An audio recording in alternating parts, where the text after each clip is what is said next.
الحمد لله رب العالمين والصلاة والسلام على أشرف الأنبياء والمرسلين وعلى آله وأصحابه أجمعين. So continuing with our discussion, Allah subhanahu wa ta'ala revealed to the Prophet sallallahu alaihi wasallam, وَأَنذِرَ عَشِيرَتَكَ الْأَقْرَبِينَ, and warn your relatives and family members, your tribesmen. When Allah subhanahu wa ta'ala revealed this verse to the Prophet sallallahu alaihi wasallam, everything changed. He went from giving da'wah, calling people to Islam, in a more clandestine, more secretive manner, to now doing it public. Can you imagine? I just want to kind of delve deeply into the emotions. I'm one of those people that I like to go deep when I'm discussing the Prophet ﷺ, because I think oftentimes we become very nostalgic with Muhammad the messenger, and we miss out on Muhammad the man. He's a human being. He's an individual, father, a husband, a companion, a friend. A lot of times I think that we just shed the light on the fact that he's the messenger of Allah. And when we do that, we become very dismissive of him as a human being, as an individual, as a father. This usually happens to imams and people in the public light. People, tarnish your honor on social media. They comment about something you do or you say, and they create posts and memes. They take your words out of context. And most of the time this is for the hilarity. It's just humorous. You make memes out of imams, comments and pictures of imams, and then you create a meme out of it. And we put it out on the internet for everybody to laugh and, make fun of.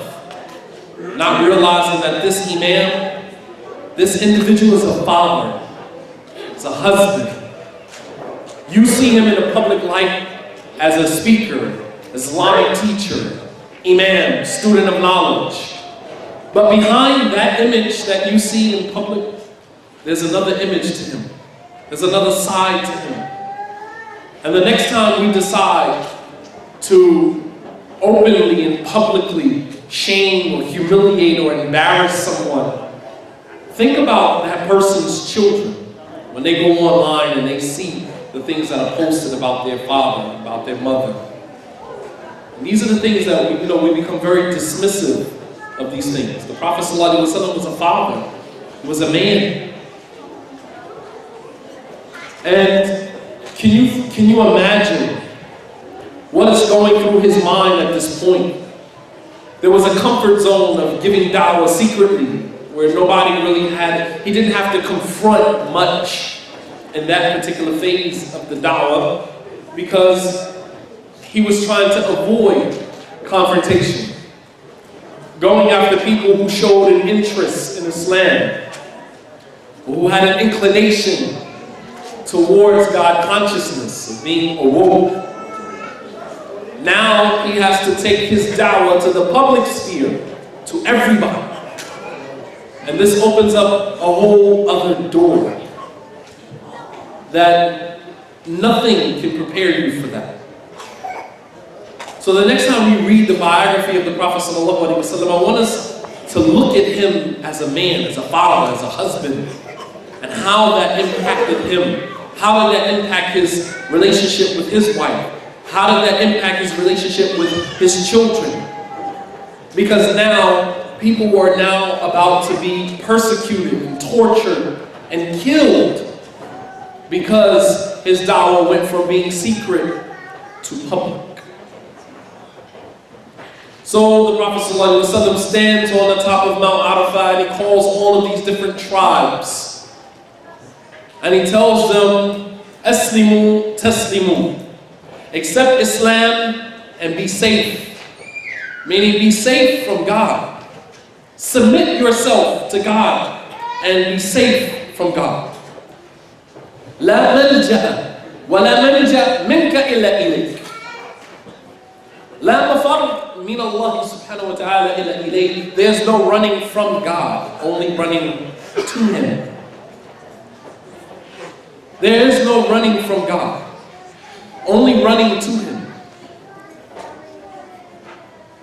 And so this changed everything. A few words the Prophet ﷺ uttered changed his life forever. Things will never go back to being the way that they were. And this is something that terrifies many of us. We are afraid of stepping into another reality, so we create comfort zones so we never have to step outside of that zone into another realm where we're going to be uncomfortable. And as Muslims, as I said before, we have to learn how to stand in our space and be uncomfortable. It's okay to be uncomfortable. So there was no going back after this. Quraysh began to persecute and torture anyone that was affiliated with Muhammad sallallahu alaihi wasallam and the message of Islam. But the Prophet ﷺ, he wasn't in a position to defend himself. He wasn't in a position to fight physically. Namely because Allah subhanahu wa ta'ala did not permit him to do so. This wasn't the time for fighting with the sword. This was the time to fight with the tongue. As Ibn al-Qayyim coined the phrase that's so profound, he said, وَالْجِهَادْ بِالْحُجَّةِ وَاللِّسَانِ مُقَدِّمٌ عَلَى الْجِهَادِ بِالسَّيْفِ وَالسِّنَانِ. He said, waging war with hujjah, with proof and evidence, and with articulation, takes precedence over waging war with the sword, with weapons. Don't you see that Mecca came before Medina?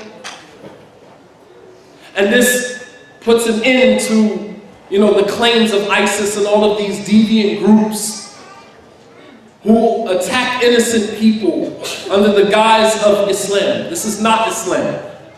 For 13 years, the Prophet ﷺ tolerated torture, persecution, lies, slander. He tolerated for 13 years and never lifted a finger. Our religion teaches us to be tolerant.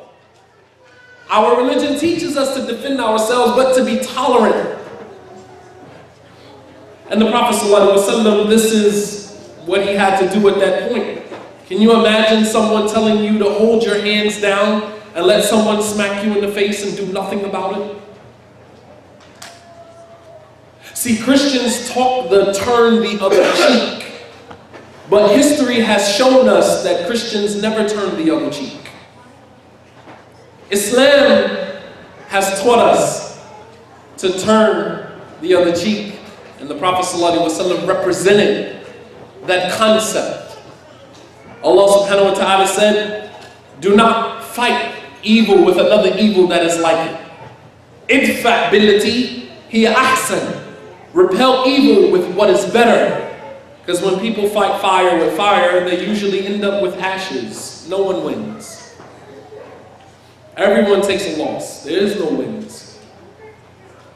Nonetheless, the Prophet ﷺ, he had to walk by his companions, people who adhere to the same faith that he proclaimed, watch them be tortured, and could do nothing about it. Ibn Ishaq, he mentioned in his seerah, كان رسول الله صلى الله عليه وسلم يمر بعمار وأمه وأبيه وهم يعذبون بأبطح في رمضان مكة فيقول صلى الله عليه وسلم صبرا آل ياسر فإن موعدكم الجنة. The Prophet صلى الله عليه وسلم passed by young Ammar Yasir, his father, and his mother, Sumayya, being tortured, and he could do nothing to defend them. This was as a result of his message going from being secret to public. So Quraysh decides that since you want to bring your message to the forefront, we're going to torture everyone that claims to believe in Muhammad.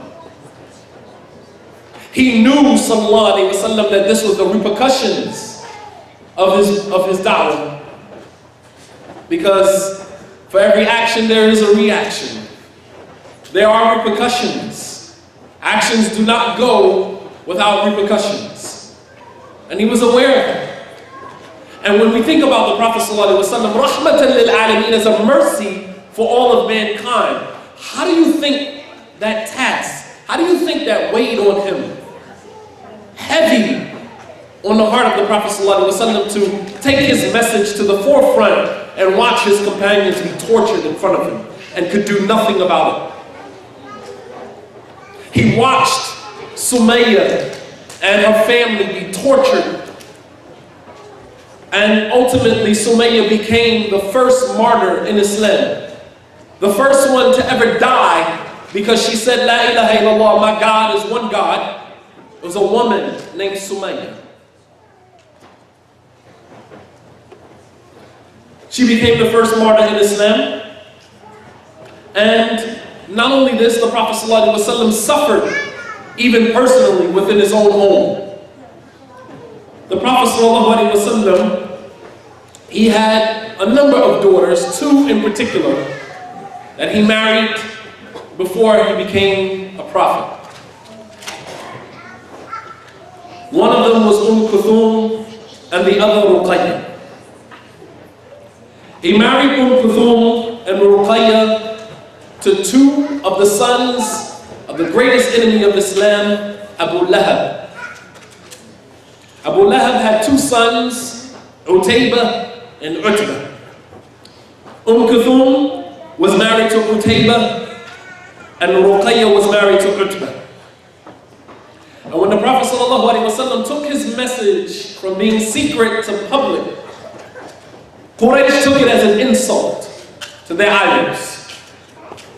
And Abu Lahab, as he said to the Prophet ﷺ when he gathered all of them together and he began to tell them to embrace Islam, at that moment Abu Lahab grabbed a handful of dirt and he threw it in the face of the Prophet ﷺ and he said, Tabban laka Ya Muhammad, alihada jama'atana.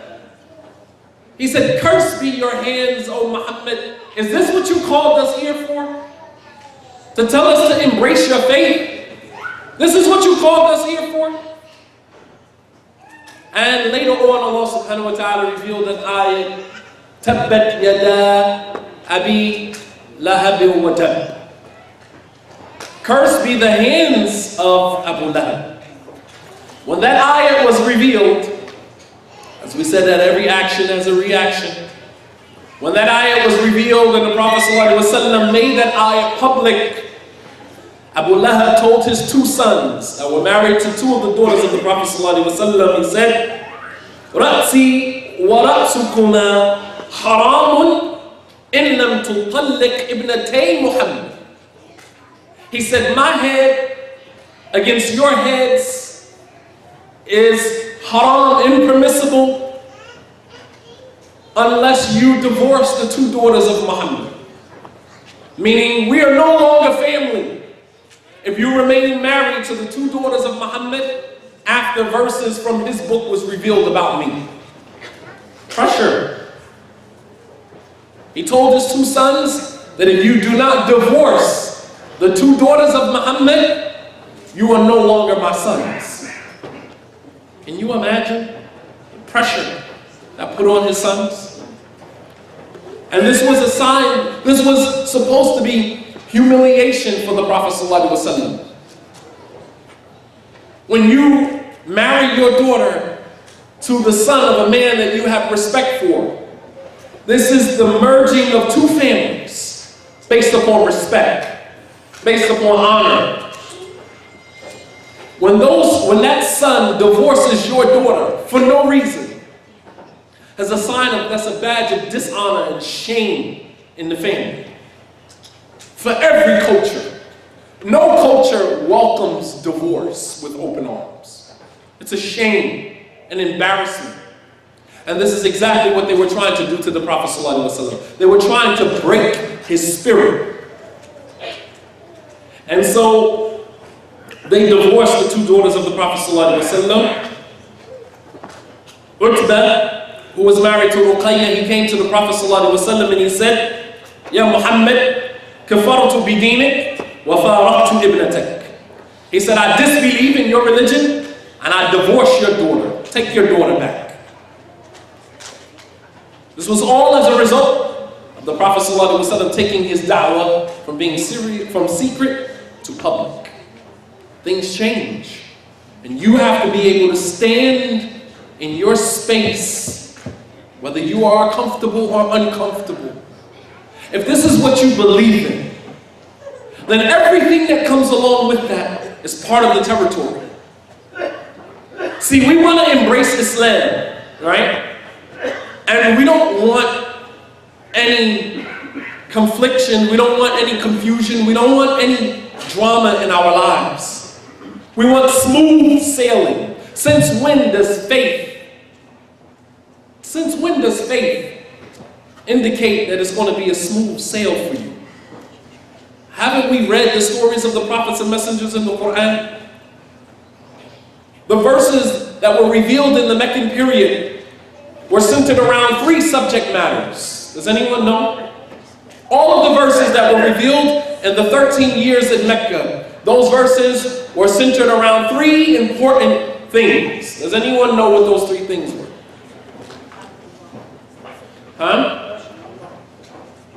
Ibadah, correcting the aqidah, the belief system. Correcting the belief system in Allah. Tawheed. Ending Jahiliyyah? Okay. Uluhiyyah? Okay. قلنا هذا.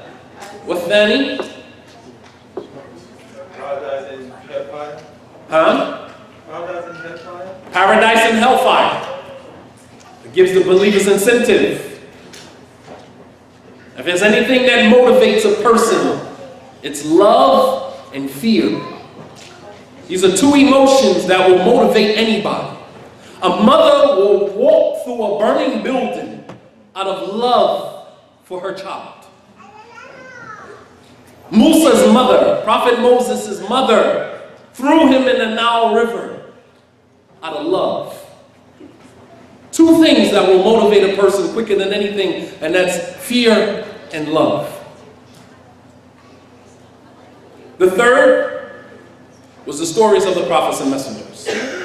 All of the verses that were revealed in the Meccan period were centered around these 3 issues. Tawheed, correcting their understanding of one God. 2, stories of all the stories of the prophets and messengers. And 3, verses that were revealed regarding the descriptions of paradise and hell. And you can look at those 3 subject matters in that time and see how relevant that was. That was not a time for family building. There was no halal or haram related to, or permissible and impermissible obligations or instructions related to family building. That was not the time for building families. That was the time for survival. Understand what those periods represent. And so the Prophet ﷺ, he had to welcome his daughters back into his home. Can you imagine your 2 daughters are divorced because of something that you did? Can you imagine the feeling that my 2 daughters are divorced because of something that I did? And there were many verses that Allah subhanahu wa ta'ala revealed that indicated that things were weighing very heavy on the back of the Prophet sallallahu alaihi wasallam.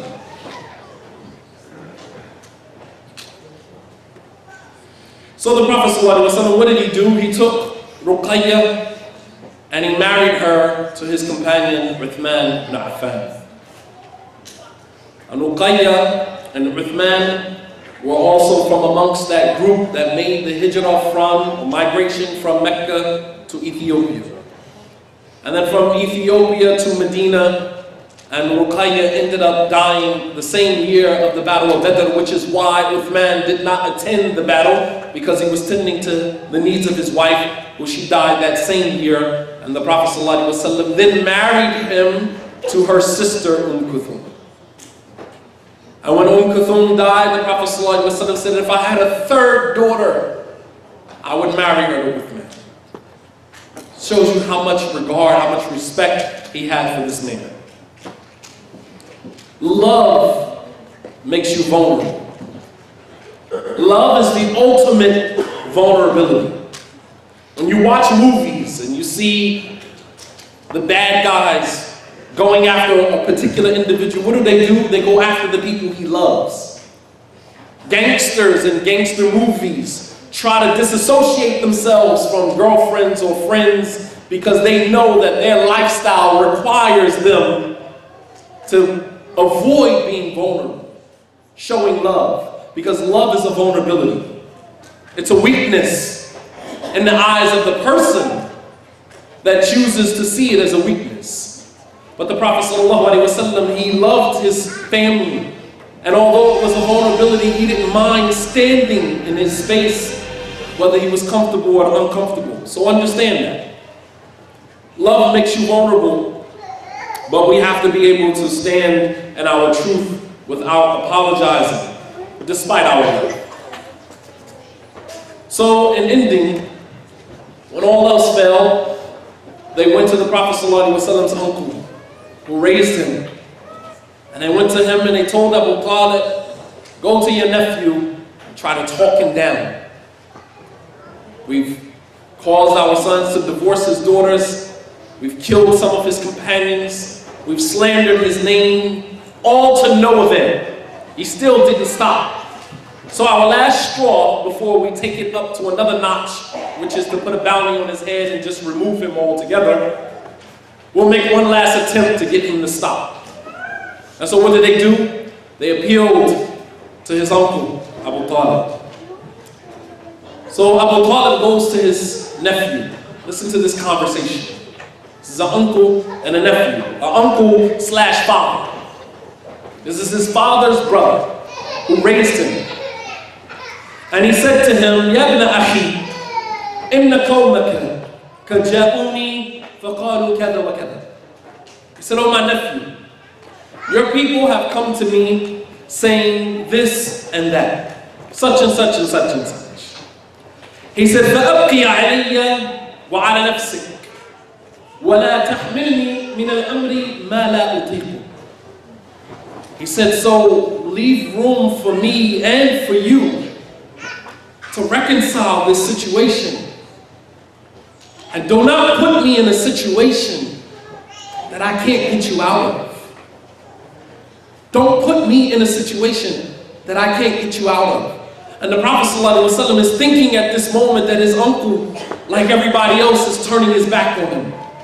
So he says to his uncle, with all truth and sincerity, he said, Ya ammi. He said, oh my uncle. He said, Wallah, I swear to God. That's a language we all understand. Wallahi, I swear to God. لو وضعوا الشمس بيميني والقمر بيساري على أن أترك هذا أمر. He said, I swear to God, if they were to put the sun in my right hand and the moon in my left hand, with the condition that I abandon my mission, he said, لا أترك هذا الأمر حتى يظهره الله أو أموت أو أهلك في دونه. He said, I will not leave my mission until Allah gives success to this message or I die trying. Resilience. Being able to stand in your space. As Muslim youth, we need to draw from this. Draw strength from this story. Being able to stand in your space as a Muslim uncomfortable. No, they don't like your hijab. It's okay. No, they don't like your beard. It's okay. You claim you love Jesus, but I look more like Jesus than you do. You need to make your mind up because your comments and your proclamations are confusing. Got Jesus, you're throwing Jesus in everybody else's face, but I am more of a reflection of Jesus than you are. But yet you hate me. So do you really love Jesus? You really got to ask yourself.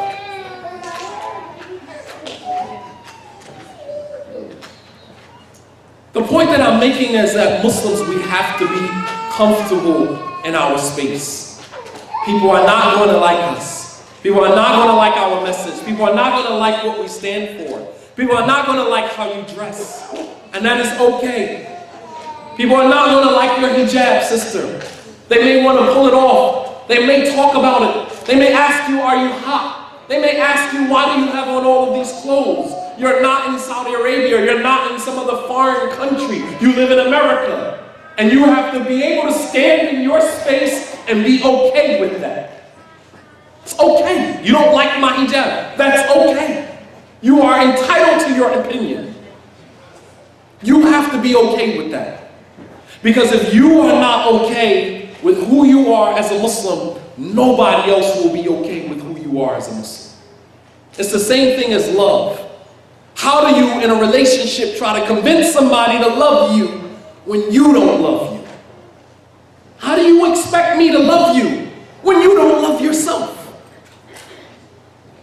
The greatest way to convince somebody of something is to believe in it yourself. And when you believe in it and people see the strength of your belief in your faith, then it will kind of make them see like, maybe this really is the truth. What is making this individual, despite everything that is going on, stand in his or her space? There must be some truth to that. And Allah subhanahu wa ta'ala a'lam wa sallallahu ala nabiyyina Muhammad wa ala alihi wa sahbihi wa sallama tasliman kathira wa akhiru da'wana alhamdulillahi rabbil alameen. Thank you all for your time. May Allah subhanahu wa ta'ala bless you. Assalamu alaikum wa rahmatullahi wa barakatuh.